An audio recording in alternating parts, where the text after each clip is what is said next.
Nous avions veillé toute la nuit, mes amis et moi, sous des lampes de mosquée dont les coupoles de cuivre, aussi ajourées que notre âme, avaient pourtant des cœurs électriques. Et tout en piétinant notre native paresse sur d'opulents tapis persans, nous avions discuté aux frontières extrêmes de la logique et griffé le papier de démentes écritures. Un immense orgueil gonflait nos poitrines, à nous sentir debout tout seuls, comme des phares ou comme des sentinelles avancées face à l'armée des étoiles ennemies, qui campent dans leur bivouac céleste. Seuls, avec les mécaniciens dans les infernales chaufferies des grands navires, seuls, avec les noirs fantômes qui fourragent dans le ventre rouge des locomotives affolées, seuls, avec les ivrognes battant des ailes contre les murs. Et nous voilà brusquement distraits par le roulement des énormes tramways à double étage qui passent, sursautant, bariolés de lumière, tels les hameaux en fat que le pot débordé branle tout à coup et les racines, pour les entraîner sur les cascades et les remous d'un déluge jusqu'à la mer. Puis le silence s'aggrava. Comme nous écoutions la prière exténuée du vieux canal et crisser les eaux des palais moribonds dans leurs barbes de verdure, soudain, rougirent sous nos fenêtres les automobiles affamées. « Allons, dis-je, les amis, partons. Enfin la mythologie et l'idéal mystique sont surpassés. Nous allons assister à la naissance du centaure, et nous verrons bientôt voler les premiers anges. Il faudra ébranler les portes de la vie pour en essayer les gonds et les verrous. Partons. Voilà bien le premier soleil levant sur la terre. Rien n'égale la splendeur de son épée rouge qui s'escrime pour la première fois dans nos ténèbres millénaires. Nous nous approchâmes des 3 machines renaclantes pour flatter leur poitrail. Je m'allongeai sur la mienne comme un cadavre dans sa bière, mais je ressuscitai soudain sous le volant, couperet de guillotine qui menaçait mon estomac. Le grand balai de la folie nous arracha à nous-mêmes et nous poussa à travers les rues escarpées et profondes comme des torrents desséchés. Ça et là, des lampes malheureuses aux fenêtres nous enseignaient à mépriser nos yeux mathématiques. Le flair, criai-je, le flair suffit aux fauves. Et nous chassions, tels de jeunes lions, la mort au pelage noir tacheté de croix pâles qui courait devant nous dans le vaste ciel mauve, palpable et vivant.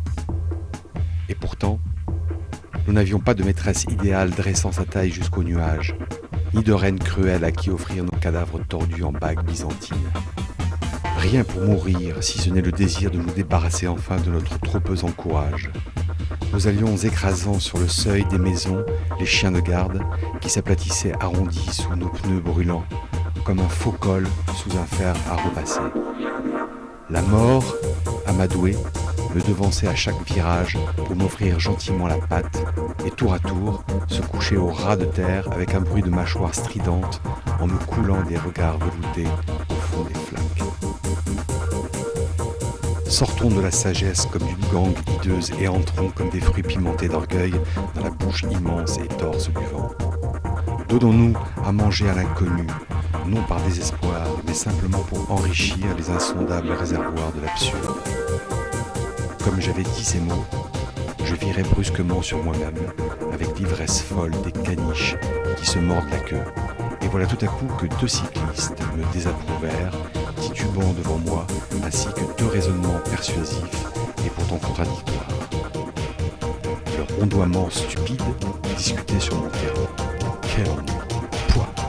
Je coupais court et par dégoût, je me flanquais, blanc, cul par-dessus tête dans un fossé. Ô maternel fossé, à moitié plein d'une eau vaseuse, fossé d'usine, j'ai savouré à pleine bouche ta boue fortifiante qui me rappelle la sainte mamelle noire de ma nourrice soudanaise. Comme je dressais mon corps fangeuse et malodorant de la drouille, je sentis le fer rouge de la joie me percer délicieusement le cœur. Une foule de pêcheurs à la ligne et de naturalistes folâtres s'était ameutée d'épouvante autour du prodige. D'une âme patiente et tatillonne, ils élevèrent très haut d'énormes éperviers de fer pour pêcher mon automobile, pareil à un grand requin embourbé. Elle émergea lentement en abandonnant dans le fossé tel des écailles sa lourde carrosserie de bon sens et son capitonnage de confort.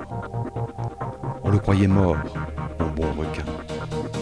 Mais je le réveillai d'une seule caresse sur son dos, tout puissant, et le voilà ressuscité, courant à toute vitesse sur ses nageoires.